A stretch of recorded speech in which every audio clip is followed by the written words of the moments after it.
Bismillahirrahmanirrahim. Innal hamdalillah nahmaduhu ta'ala wa nasta'inuhu wa nastaghfiruh wa na'udzu billahi min shururi anfusina wa min sayyiati a'malina. May yahdihillahu fala mudilla lahu wa may yudlil fala hadiya lahu. Asyhadu an la ilaha illallah wahdahu la syarika lahu wa asyhadu anna Muhammadan abduhu wa rasuluhu wa habibuhu wa khaliluhu sallallahu alaihi wa ala alihi wa sallam tasliman katsira. Ya ayyuhalladzina amanu taqullaha haqqa tuqatih wa la tamutunna illa wa antum muslimun. Ya ayyuhan nasu taqu rabbakum alladzi khalaqakum min nafsin wahidah wa khalaqa minha zawjaha wa batha minhuma rijalan katsiran wa nisaa. Wattaqullaha alladzi tasaaluna bihi wal arham innallaha kana 'alaykum raqiba. Ya ayyuhalladzina amanu taqullaha wa qulu qawlan sadida yuslih lakum a'malakum wa yaghfir lakum dhunubakum wa may yuti'illaha wa rasulahu faqad faza fawzan 'azima. Amma ba'du, fa inna asdaqal hadithi kitabullah ta'ala wa khairal hadi hadi Muhammadin sallallahu alaihi wa ala alihi wasallam wa syarrul umuri muhdatsatuha wa kullu muhdatsatin bid'ah wa kullu bid'atin dhalalah wa kullu dhalalatin finnar. A'adani Allahu wa iyyakum minan nar. Saudara-saudara kaum muslimin, bapak-bapak yang saya muliakan dan saya hormati, akhwan fiddin, azani wa azakumullah wa barakallahu fikum. Di antara firman Allah Subhanahu wa taala yang sering kita dengar, Allah Subhanahu wa taala berfirman, afala yatadabbaruna al-Qur'an am ala qulubin aqfaluha. Tidakkah mereka mentadabburi Al-Qur'an? Tidakkah mereka mendalami Al-Quran? Tidakkah mereka memfokuskan diri mereka di dalam memahami kandungan Al-Quran dan tentunya sunnah Nabi SAW? Ataukah hati mereka sudah terkunci? Dalam ayat ini Allah Subhanahu wa taala berfirman, afala yatadabbaruna Al-Quran walau kana min 'indi ghayrillahi lawajadu fihi ikhtilafan katsira. Tidakkah mereka memahami Al-Quran, mendalami Al-Quran, mempelajari Al-Quran, memfokuskan diri untuk memahami Al-Quran dan tentunya juga kata ahli tafsir, hadis-hadis Nabi SAW, seandainya semua itu dari selain Allah, maka pasti mereka akan banyak mendapatkan pertentangan. Oleh karena itu, wahai saudaraku muslimin, bapak-bapak yang saya muliakan dan saya hormati, ikhwani fiddin, a'azzani wa a'azzakumullah wa barakallahu fikum.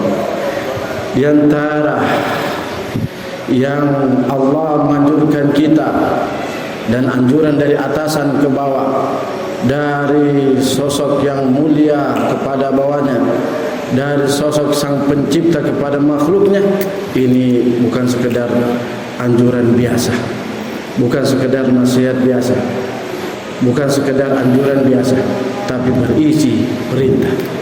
Di antaranya adalah Allah memberikan isyarat di dalam banyak Al-Quran dengan banyak mengulang-ulangi ayat-ayatnya dengan lafaz yang sama ataukah dengan kandungan atau makna yang sama. Perhatikan sebaik-baik. Banyak sekali ayat-ayat Allah mengatakan Sami'un Basir, Allah Maha mendengar dan Maha melihat. Banyak sekali Allah mengulang-ulangi lafaz tersebut dengan berbagai konteksnya, entah dengan inna atau anna atau kana, tapi Allah mengulang-ulangi. Kemudian di dalam ayat lain Allah Subhanahu wa taala mengatakan banyak ayat, barang siapa yang melakukan amalan ini maka begitu, siapa yang melakukan begini dan begitu. Dan di antara ayat-ayat yang Allah senantiasa mengulang-ulanginya dan tidak sedikit Allah mengulanginya dalam surat Al-An'am, surat Az-Zumar, surat Fatir, Naam, dan juga di ayat-ayat yang lain dalam surat-surat yang lain. Di akhir sebelumnya itu surat An-Najm. Dan ini Allah menukilkan juga bahwa ini juga lafaz ini adalah Allah menukilkan juga menyebutkannya di dalam Suhuf Ibrahim wa Musa. Apakah ayat tersebut yang banyak atau tidak sedikit Allah mengulanginya? Yaitu Allah berfirman, wala taziru wa ziratu wizra ukhra. Tidak ada seorang pelaku dosa dia akan menanggung dosa yang lainnya. Tidak ada seorang yang melakukan dosa dia menanggung dosa orang lain. Perhatikan baik-baik ayat tersebut. Ini akan kita bahas pada ayat tersebut. Nah, sebelum kita masuk kepada penjelasan para ulama, perhatikan baik-baik lafaznya, wala taziru waziratu wizra. Tidaklah seorang yang melakukan dosa dia memikul dosa orang yang lain. Itu kalau dua-duanya pelaku dosa. Maka bagaimana dengan satunya tidak berbuat dosa, satunya melakukan dosa, kemudian dia menjadikan alasan bahwa orang yang melakukan dosa itu menjadi sebab dia melakukan dosa? Afala yatadabbaruna al-Qur'an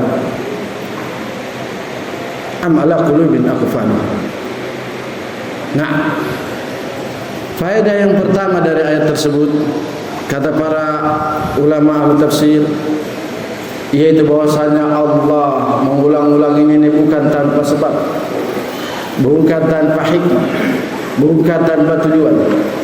Tapi kata ahli tafsir, yaitu tujuannya adalah untuk Allah memperlihatkan sifat adilnya Allah Subhanahu wa taala. Sifat adilnya Allah Subhanahu wa taala, kesempurnaan keadilan Allah Subhanahu wa taala. Bahwasanya siapapun yang melakukan pelanggaran syariat atau melakukan suatu hal yang dilarang atau meninggalkan kewajiban, itu tidak ada dia perlu untuk menjadikan sebab dia melakukan itu atau yang memikul dosanya adalah selain dia. Ini keadilan Allah Subhanahu wa taala. Ini keadilan Allah Subhanahu wa taala. Silakan lihat di dalam tafsir At-Tabari, Al-Qurtubi, Ibnu Katsir, bahkan terakhir yaitu tafsir Syekh Muhammad bin Shalih Al-Utsaimin. Lafaznya atau maknanya sama semua. Dan ayat ini tidak ada. Bahkan Syekh Muhammad bin Shalih Al-Utsaimin dengan ayat ini memakai kaidah, kama annal insana la yahmilu isma ghairihi bil ma'siyah wa kadzalika la yahmilu isma ghairihi bi tarkil wajib. Kata beliau Syekh rahimahullah taala, saya langsung lompat saja al-tafsir yang paling sama kita. Kalau yang semandai itu adalah tafsir Tabari, sebagaimana bahwasanya seseorang dia tidak akan memikul dosa orang lain karena orang itu dia melakukan maksiat, maka begitu pula seseorang dia tidak akan memikul dosa orang lain karena orang lain itu meninggalkan kewajiban. Wa kadza bisababi hadza law anna abaka wa akhaka wa abnaka wa ammaka wa nahwa dzalik taraka wajiban aw fa'ala ma'siyatin falaysa 'alaika itsm wa itsmu ala hadha ar-rajul. Kata Rasul rahimahullah, silakan lihat dalam kitab tafsir. Dengan sebab ini maka apabila bapamu, anakmu atau saudaramu atau bibi atau paman melakukan dosa dengan meninggalkan kewajiban atau melakukan maksiat, maka kamu tidak memikul dosanya. Perhatikan perkataan Syekh rahimahullah. Bapak kita saja kalau melakukan dosa, kita tidak menanggung dosanya. Anak kita saja kalau melakukan dosa, tidak, apalagi yang tidak ada hubungan saudara, apalagi yang tidak ada hubungan nasab, apalagi sekedar teman biasa. Anak kita saja dia tidak menanggung dosa kalau kita melakukan dosa, apalagi kalau semua sekedar yang tidak ada hubungan. Oleh karena itu, wala taziru waziratu wizra ukhra afala yatadabbaruna al-Qur'an am ala qulubin aqfalha. Oleh karena itu, wahai saudara kaum muslimin, bapak-bapak yang saya muliakan dan saya hormati, ikhwan fillah, azza wa azakumullah wa barakallahu fikum, jangan kita di dalam meninggalkan kewajiban dan patuh perintah atau kita melakukan kemaksiatan atau pelanggaran syariat, kita berusaha mencari pembenaran dan pendalihan dalih menunjukkan dalil bahwasanya saya melakukan begini dan begitu karena sebab si fulan atau Allah. Jangan. Mudah-mudahan dengan tafsiran kita nukilkan pada hari ini untuk kita jangan suka menyalahkan orang lain di dalam kita melakukan pelanggaran syariat.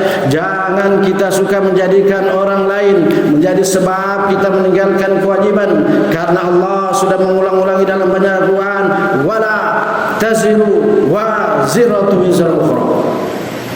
Pahamilah. Kitab yang anzalnahu ilaika mubarakun liyadabbaru ayatihi wa liyatadhakkaru ulul albab.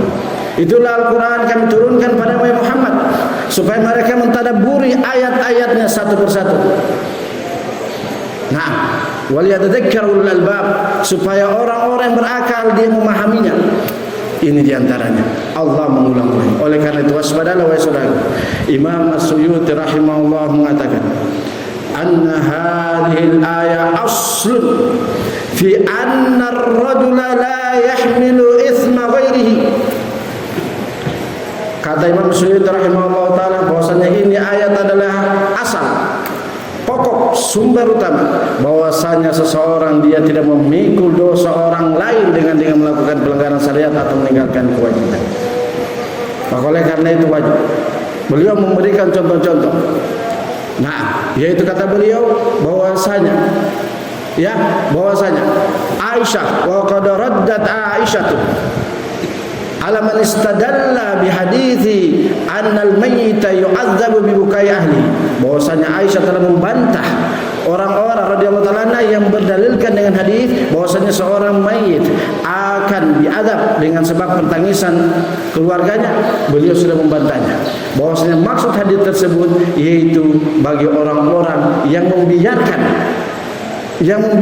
dan dia mendukung keluarganya untuk meratapinya sepeninggal mereka, sepeninggal dia, bahkan dia menganjurkan untuk itu. Tapi kalau dia tidak menganjurkannya dan dia tidak mengajak kepadanya dan dia tidak mendorong untuknya, maka tidak termasuk tersebut. Begitu pula beliau mengatakan begitu pula tidak ada anak yang zina, anak yang dihasilkan dari perzinahan, dia menanggung dosa perbuatan bapaknya dan mamanya yang terjadi perzinahan tersebut. Lahirlah dia. Ini menunjukkan dalil yang kuat. Anak kandung saja dia tidak menanggung dosa yang dilakukan oleh bapak dan mamanya yang melakukan yang bukan dalam perkenan sah, apalagi yang tidak ada hubungan, apalagi yang sekedar cuma mengajak ayo berzina. Tidak ada dia. Anak yang dilahirkan dari perzinahan tersebut saja, kata al-tafsir, ini dia tidak menanggung dosa bapaknya, apalagi yang tidak ada bukan hasil perbuatan. Semoga walakin aktsarun nasi la yaqilun. Nah, kemudian faedah yang berikutnya dari ayat tersebut. Wahai saudaraku muslimin, bapak-bapak yang saya muliakan dan saya hormati, ikhwani fid din, azzani wa azzakumullah wa barakallahu fikum. Kata al-tafsir di antaranya al-Imam As-Sa'di rahimahullah menjawab syubhat. Nah, ibaratnya begitulah. Komentar.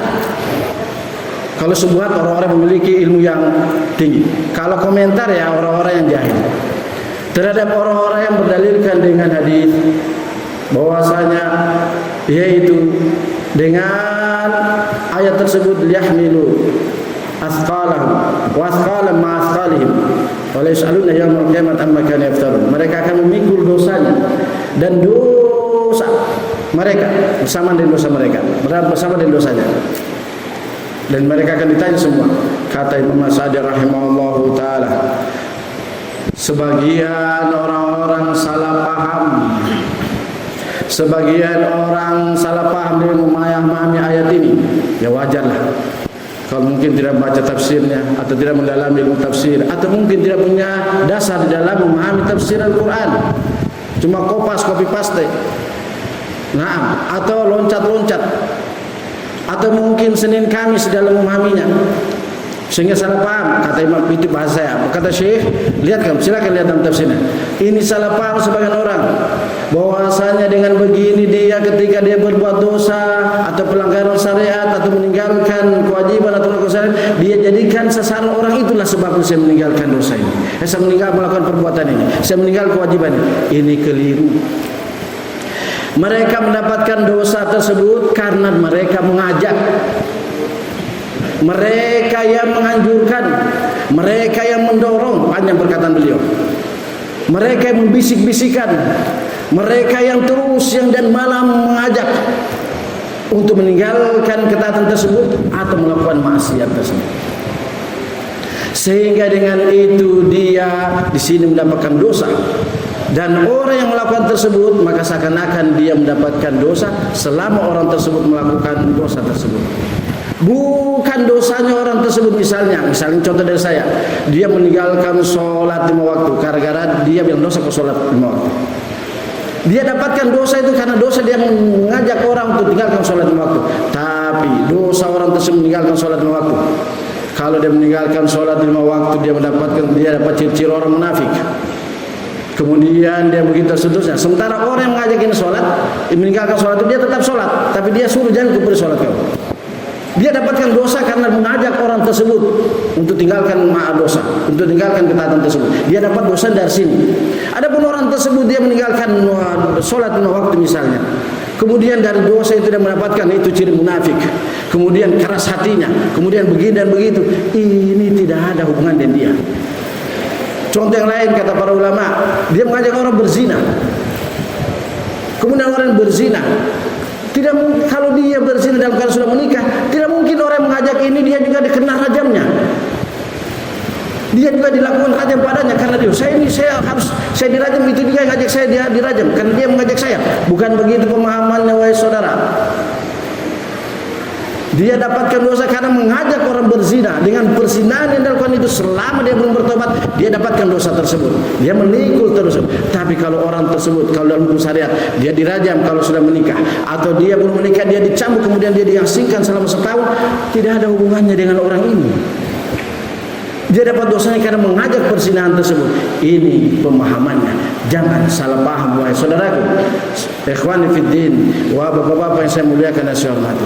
Itu semana dengannya kata ahlul ilmi apa yang dijelaskan oleh Imam Nawawi rahimahullah taala.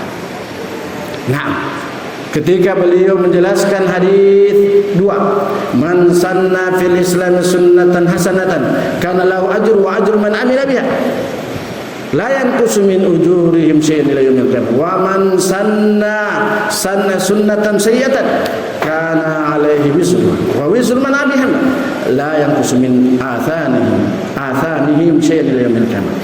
Semisalnya itu, dan begitu juga besaran hadis yaitu atadruna man al-muflisu fi ummati. Semana dengan apa yang dijelaskan oleh Imam Sa'di, walaupun kemungkinan Imam Sa'di menukilkan dari Imam Nawawi karena Imam Nawawi rahimahullah taala duluan hidup daripada Imam Sa'di. Kata Imam Nawawi dalam Syarah Sahih Muslim menutup berkata, orang ini mendapatkan dosa yang berlipat-lipat karena sebab dosanya itu dan kedolimannya. Sebabnya karena dia melakukan dosa tersebut melanggar syariat dan kedolimannya. Kedoliman kita sudah tahu, kedoliman kepada Allah, kedoliman kepada makhluk, dan kedoliman kepada diri sendiri. Di sini dia dapatkan dosa berlipat ganda tersebut. Naam.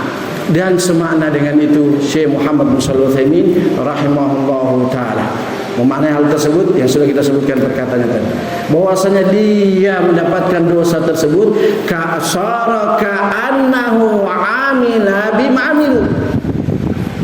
Menjadilah orang yang mengajak kepada pelanggaran syariat, meninggalkan ketaatan atau melakukan kemaksiatan seakan-akan dia seperti pelakunya. Seakan-akan seperti bukan seperti pelakunya, bukan berarti plus, sama persis. Itu yang harus dipahami wahai saudaraku, ikhwani fiddin, bapak-bapak saya muliakan dan saya hormati kaum muslimin. Azani wa azakumullah wa barakallahu fikum. Oleh karena itu waspadalah kita semua dari meninggalkan ketaatan dan bermudah-mudahan melakukan kemaksiatan. Kemudian setelah itu kita tidak memuhasabah diri kita masing-masing bahwa sebab utamanya karena hawa nafsu kita sendiri. Karena peremehan terhadap ketaatan, peremehan di dalam pelanggaran syariat, itulah sebab utamanya. Adapun yang lain karena sebab kita cuma terpengaruh. Kalau kita tidak terpengaruh, kita tidak akan terpengaruh. Tapi sebab utamanya adalah wasyamsi wa duhaha, dan seterusnya wa nafsi wa ma sawwaha falhamaha fujuraha wa taqwaha qad aflaha man zakkaha wa qad khaba man dassaha innan nafsa la'ammaratun bisu illa ma rahima rabbi. Nah, demi jiwa, kata Allah Subhanahu wa taala, demi jiwa yang aku telah ciptakan dan sempurnakan penciptanya. Nah, qad aflaha man zakkaha, Allah melanjutkannya, dan sungguh berbahagia siapa yang mensucikan jiwa hawa nafsunya tersebut, dan merugi bagi siapa yang mengotori hawa nafsu jiwanya tersebut.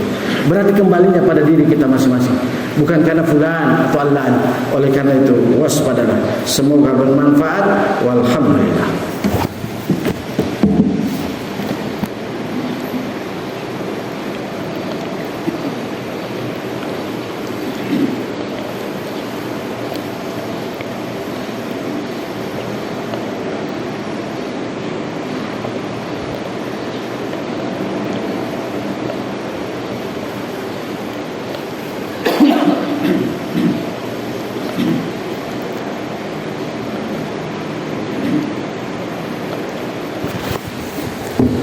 Alhamdulillah, wassalatu wassalamu ala rasulillah sallallahu alaihi wa ala alihi wasallam.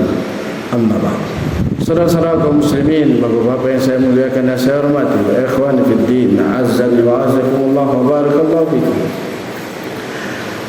Di khutbah yang kedua ini kami akan memberikan dua contoh besar bahwasanya ayat tersebut Allah Subhanahu wa taala berfirman di banyak tempat dan mengulang-ulanginya sebagai bentuk hikmah dan ilmu yang dalam, pelajaran bagi hambanya bahwasanya Allah Maha Adil, yaitu wala taziru waziratu wizra ukhra.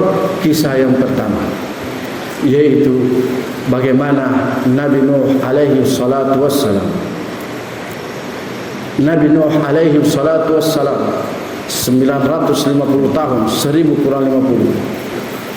Nah, 950 tahun beliau mengajak umatnya, bahkan anak istrinya, di dalam kebaikan dan kebaikan. Nah, ketaatan dan ketaatan, namun mereka tidak mau. Nah, tapi Allah mengabadikan dalam Al-Quran bahwasanya sebab utamanya adalah bukan apa-apa dari dirinya mereka sendiri. Karena Allah Subhanahu wa taala mengatakan innahu amalun ghairu salih fala tas'alni ma laysa laka bi'ilm inna'idzuka an takuna minal jahilin. Sesungguhnya anakmu dan istrimu itu dia beramal dengan amalan yang bukan amalan saleh. Itu sebab utamanya. Kenapa dia melanggar syariat dan melanggar melakukan maksiat atau meninggal kewajiban? Sebabnya dia tidak beramal saleh. Nah, itu sebabnya. Jadi kalau ada orang-orang yang sudah tahu ketaatan, sudah tahu pelanggaran syariat, kemudian dia tidak melakukannya, itu sebabnya dia tidak mau beramal saleh. Bukan dari siapa-siapa, bukan alasan manapun.